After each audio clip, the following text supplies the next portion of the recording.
Hello, ladies and gentlemen, Pathfinders. Welcome to Pathfinder Connect.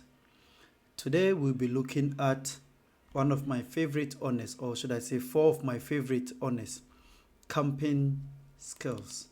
Camping skills. Now, camping skills comes in four segments. We have camping skills 1, and which is typically has a blue color. And then you have camping skills 2, which has a red color.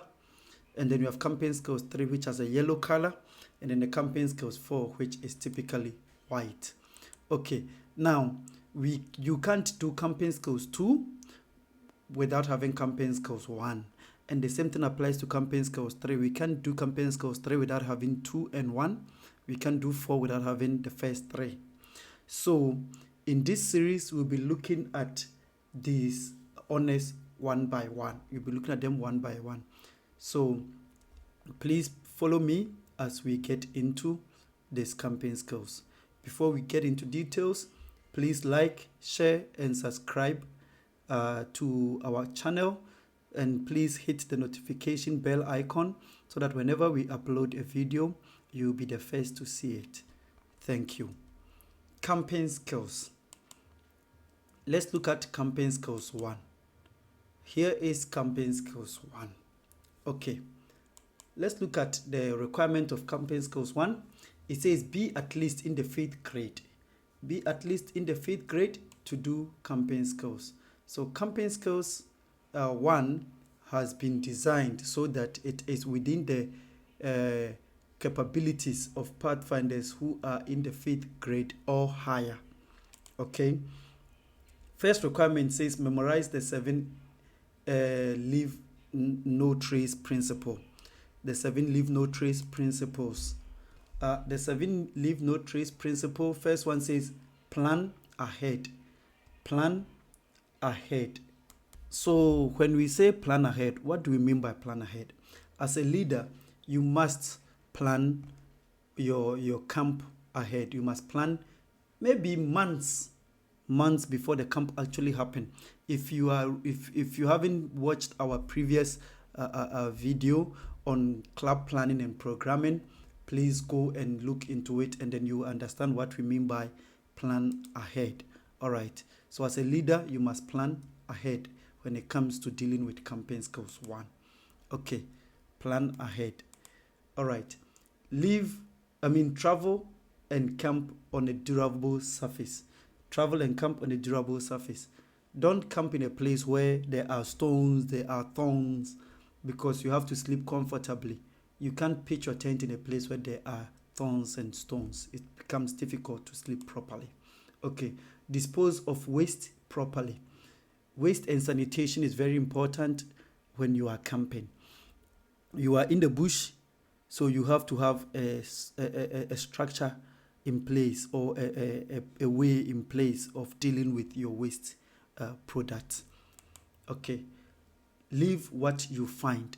Leave what you find. If you went to a campsite and you saw something there, let it be there by the time you leave. Don't take anything that you did not come with to the campsite when it's time for you to go home. All right. What do we mean? The flower that is looking so beautiful over there, don't take it home. It's not yours. You met it there. All right. Minimize campfire impact. Be careful with fire. Minimize campfire impact. Don't go around and set fire everywhere you want to. Campsites always have a designated area for you to do your campfires. I know camping skills requires you to do some cranes and all of that.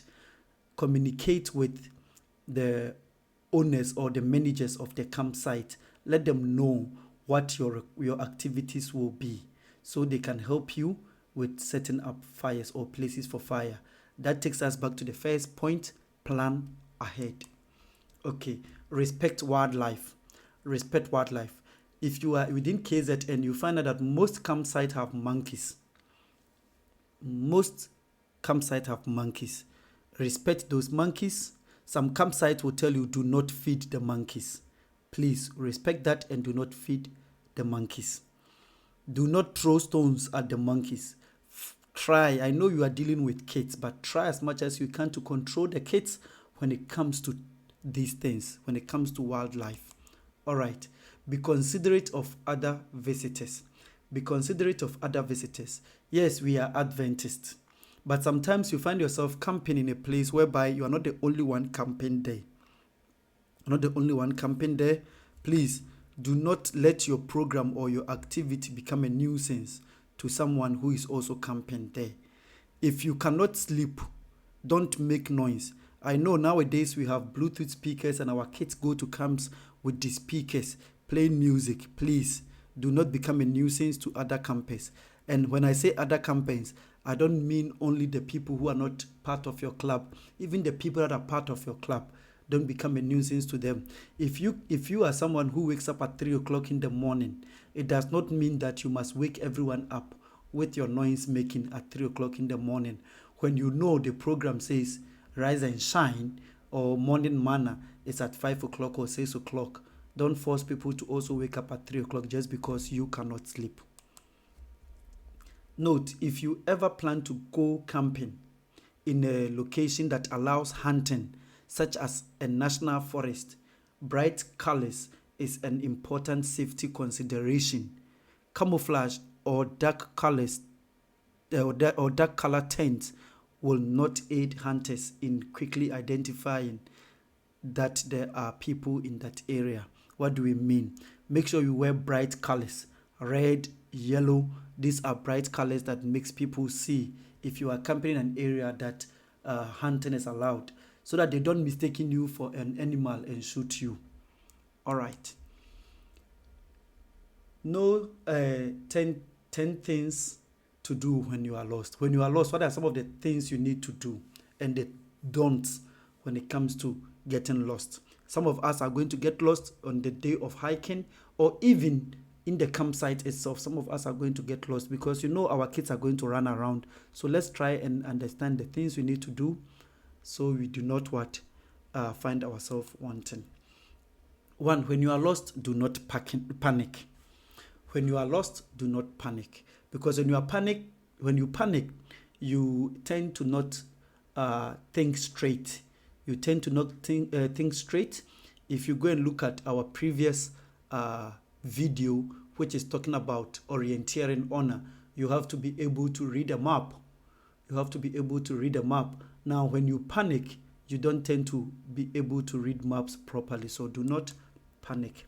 Pray. We are Christians. We pray for guidance and directions. Stay where you are if you can. What do you mean by stay where you are?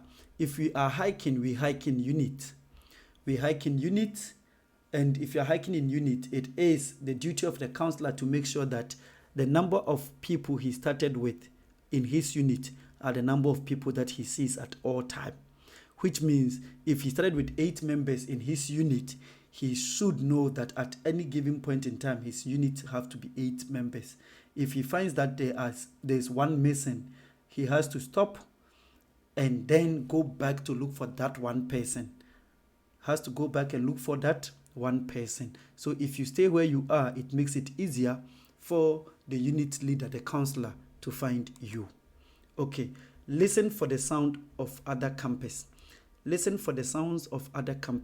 As we hike, sometimes we tend to sing a song. We tend to talk. And if you are able to stay quiet and don't panic, you'll be able to hear other campers talking or singing, and then you can follow the sound to take you to where they are. Look around, maybe you recognize something. What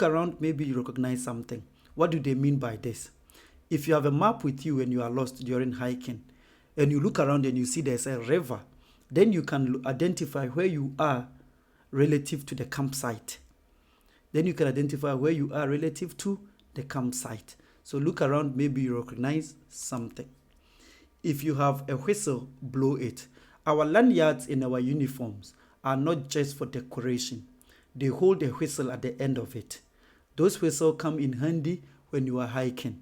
When you are lost, blow the whistle. Someone can hear you and also blow a whistle back to signal you that we are here, you can come. If you have a map and compass, try and locate your position. As I said in the previous point, if you haven't seen our presentation or our video on orienteering honor, please go and look at that video so that you will be able to know how to read a map and use a compass to locate your position. Okay, you can try to relocate the trail. Maybe you walked off the trail to go and take a picture of a flower you saw deep in the bush. You can try and relocate the trail if you have what we call a map. If you have a map. All right. Please, some people say leave breadcrumbs or leave some biscuits along the way. You are not in the bush alone. There are animals there also. You'll be dropping them. They will be taking them. Just imagine that you left almonds on the way, and then you said, I will use the almonds to locate my way back. By the time you come back, the monkey that is camping with you has also taken those almonds and has eaten them. Those almonds are not there. So don't try and put foodstuffs on the way and say, I'm using that to mark my trail. Climb a tree or a hillside. Climb a tree or a hillside. Birds have the perfect view. That's why it's called the bird's eye view. When you climb a tree, you tend to see things better than when you are in the dense forest. When you are beneath the canopies of the leaves, you don't see properly. But if you climb a tree or a hillside, then you get to see. So that can also help you to see where the people you're walking with are or where the campsite that you have left is. Okay. If it's an hour or less until sunset, prepare to spend a comfortable evening. You are hiking. You should know backpacking. So, if you haven't seen backpacking honor, please go and look at our backpacking honor that will tell you the things you need to have in your backpack. The things you need to have in your backpack. So you must have that also, and you should know and you should be prepared to spend a comfortable night. Okay. Various types of sleeping equipment. Like we said, you should be prepared to spend a comfortable night, right? So you should have some sleeping equipment with you. Let's look at them. We have the sleeping bags.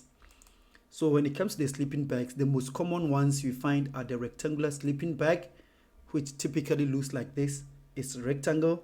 It has a double-sided zip on the outside and on the inside. The outside looks like waterproof material. The inside is actually an insulin, which actually takes your body temperature and warms up the inside. And it's very comfortable because it has fleece on the inside. Okay. Then you have the mummy bag. Why is it called the mummy bag? Because when you are in it, you are shaped like the Egyptian mummies. You are shaped like the Egyptian mummies. The only thing that sticks out is your face. That is the only thing that sticks out when you are in it. And then you have the barrel bag. The difference between the barrel bag is that the barrel bag is a mixture of a rectangular sleeping bag and the mummy. It has a mixture of the rectangular sleeping bag and the mummy. What do I mean by this? It is shaped like the mummy but doesn't have the hoodie or the head part. It is shaped like the mummy bag but doesn't have the head part. It actually had the top part of a rectangular sleeping bag. Okay, now let's look at sleeping pads. When it comes to sleeping pads, we have the air mattress, which I personally do not like. Why am I saying this? The air mattress is supposed to hold air. Sometimes you find out that it has factory faults whereby there is a small hole on the side or anywhere on the mattress. You pump it up, you sleep on it, you wake up in the middle of the night and you are like you are on the floor because all the air has escaped. Another thing that makes me not to be a fan of this air mattress is sometimes when they buy them, they don't check the type of pump the mattress comes with. Some of this mattress comes with a manual pump that you have to pump it yourself, like the old school bicycle pumps. Some comes with an electric pump. And even the electric pump, they come in two ways. You have the normal standard 180 240 volt electric pump or the 12 volt pump that you can connect to the 12 volt socket in your car. If you don't check which one you have, it becomes a problem when you reach the campsite and you don't have the correct source of electricity or power to pump. For example, if you come with the one that is a 240 volt, but there is no 240 outlet on the or at the site where you are camping, it becomes a problem for you to pump that mattress. And then the next one is the open cell foam pad. The open cell foam pad is just like the one you see when it comes to yoga, the one they use for yoga. The difference is the yoga mat sometimes have a rough surface because you have to hold your balance. This one is smooth on all surfaces. All right. And then you have the closed cell foam pad. The closed cell foam pad is my favorite. Why is it my favorite? Because it has a silver shining layer on the other part, on one part of the mattress or on the pad. It serves as a deterrent or like a deterrent on from water or from cold. So if there's, let's say, water coming or in your tent, because of the silver part, it becomes waterproof and the water does not come on the surface where you are sleeping on. So I prefer that more than the open cell mattress or the open cell pad. Okay, personal items needed for a weekend camp out. Personal items needed for a weekend camp out. We have to camp in warm weather. When you are camping in warm weather, there are clothing you need to camp with. And when you are camping in cold weather, there are different clothing you need to camp with. And then there are some personal gears that you need to have. Now let's look at these clothing one by one. On the warm weather clothing, you need to have thick socks. Why do you need to have thick socks? Because on the warm weather, mosquitoes tend to work in the evenings. Mosquitoes tends to work in the evenings when it comes to warm weather camp out. So you have to have thick socks so that they can't bite you through it. Jeans are good for warm weather because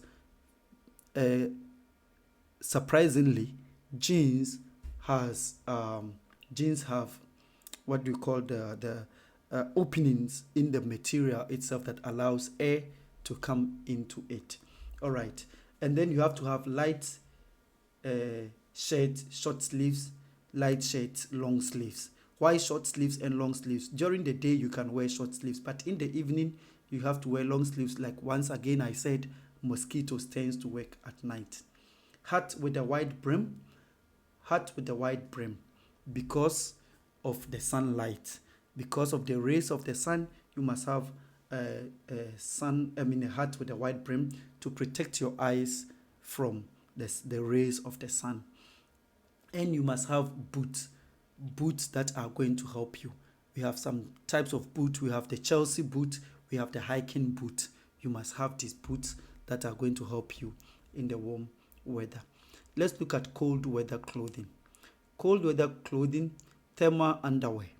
Thermal underwear helps you to keep warm. As an underwear, it keeps you warm. You can't be wearing your full cotton underwear on cold weather because it does not prevent you from getting cold. All right. Light shirt, heavy shirt.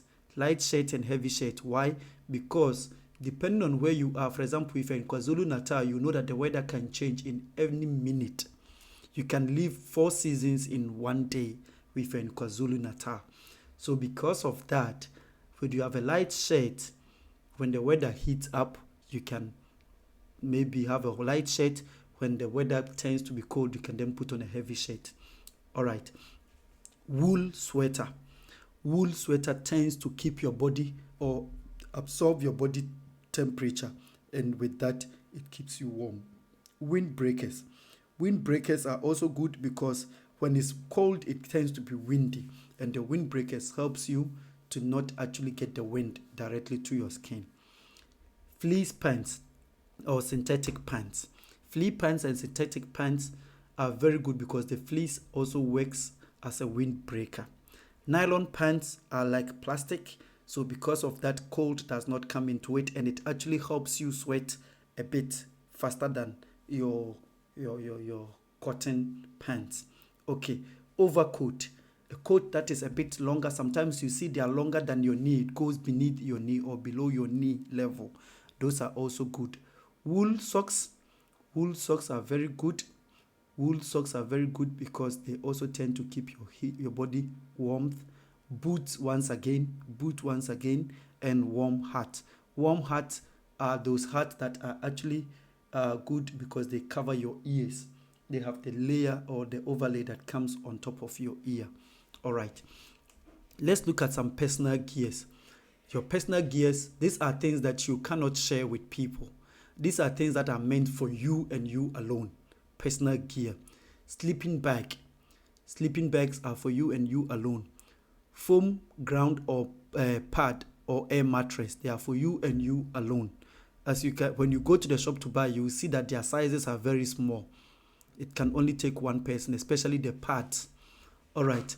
Flashlight is needed. Pocket knife is needed. Quarter roll of toilet paper is needed because you are doing a weekend camp out. A weekend camp out. You don't have to take the whole 12 rolls in a pack and take them to the camp out. Coins for campground showers. Some campgrounds requires you to put coins in their shower dispensers so that water will be able to come out because they have to pay for the water and utilities. So they ask you to put coins in there. So you have to know, once again, we go back to the planning ahead. You have to know the campsite that the kids are going to camp at, the type of, if it has the coin dispensers for showers, the coin meters, they have to know what type of coins they need to have. If you're in South Africa, we know that most of these meters have the 5 rand coin that has the gold inside. Not the old or silver 5 rand coin. So you have to know. Also, you have to have a Bible. Obviously, you are a Christian, you have to have a Bible. Cameras takes us back to the camping etiquette, which says, leave nothing but footprints, take nothing but pictures. So cameras are very good, so you can take pictures. Instead of taking the flower with you home, take a picture of the flower and take it home with you on your camera. All right. Notepad and pencils to take notes of the things you see or the things you learn. And then your personal toiletries. All right. Another thing you need to know, the next thing you need to know, once you have prepared all this, you need to know how to properly pitch and strike a tent. We have to stop this thing of buying tents on the way to the campsite. Buy your tent before the camp date. Pitch your tent at home and see how your tent is supposed to be structured. Don't come at the campsite and then now you are struggling to pitch your tent because you did not practice, you did not prepare at hand. Okay, let's look at knife safety. Knife and hatchet, how to properly use knife and hatchet. Keep your blades sharp. Make sure that your blades are sharp. A knife is supposed to cut, not to just make a dent, but to cut. All right. Always push the blade away from you. When you are cutting, don't cut with the blade coming towards you. Cut with the blade moving away from you. Keep your fingers clear of the blade at all time. Of the blade at all time, else you end up losing fingers one by one. When splitting wood with a knife, do not hammer on the back of the blade. Some of us, when we see that the blade is not cutting, we take a hammer and we start hitting the back of the blade to push the knife through the wood. That actually tends to make the blade blunt and it actually dents the blade and it starts losing its strength. All right. Close a pocket knife when it's not in use. When you're carrying it. When you are carrying the pocket knife, make sure it's closed. Don't leave it open and put it in your pocket. It's gonna cut you. Make sure it's closed. Keep all blades away from heat. Heat will remove the temper, softening the blade. Blades are heated when they are done to keep the molecules intact. The moment you reheat it, you then set the molecules apart, and that makes the blade becomes rigid and it will break the next time you try to use it to cut something. Demonstrate ability to choose and prepare campfire. Demonstrate ability to choose and prepare campfire. Do not build a fire within 6 meters or feet of a tent. Do not build a fire within 6 meters of a tent.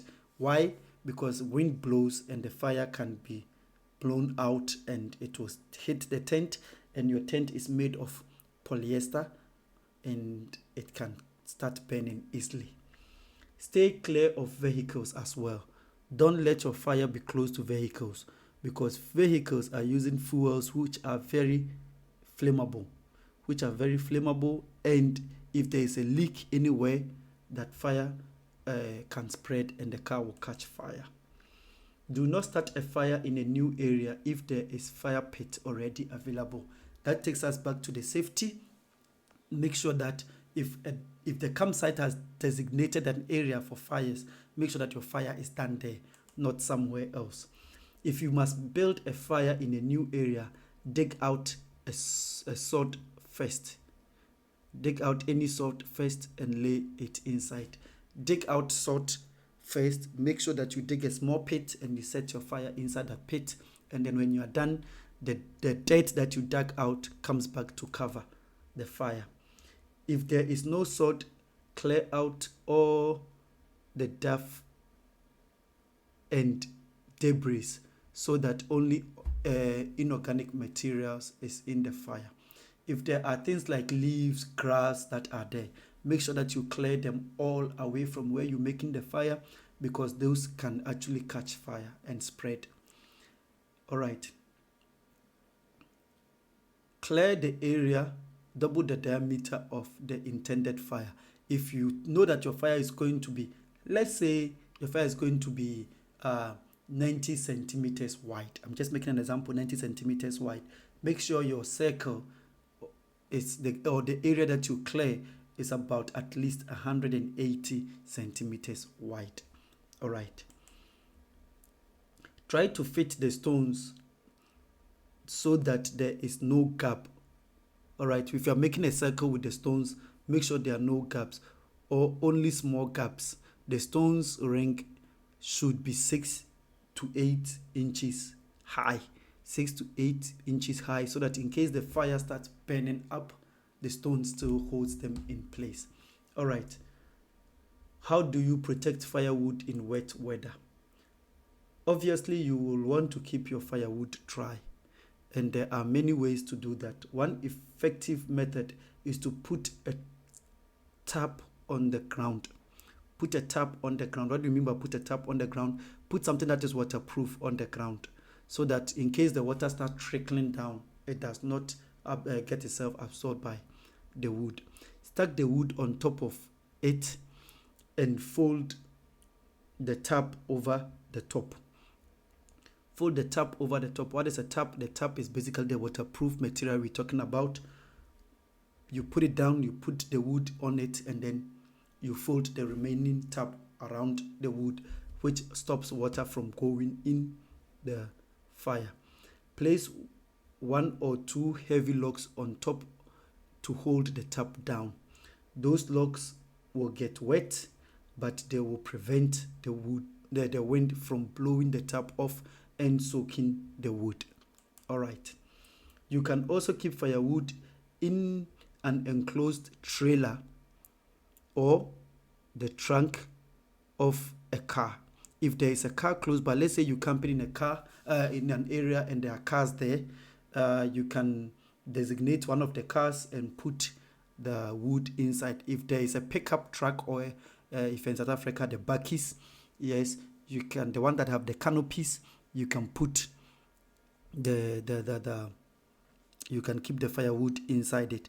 Or if you have a spare tent that is not in use, you can actually put the canopy, you can actually put the wood inside that tent. That brings us to the end of Camping Skills 1. Please follow the series, because it's 4-part series when it comes to camping skills, and we will be dealing with those 4 as time goes on. Thank you. I have been David from the Lower Mfolozi district of the KwaZulu-Natal Free State Conference. Thank you for being with me today.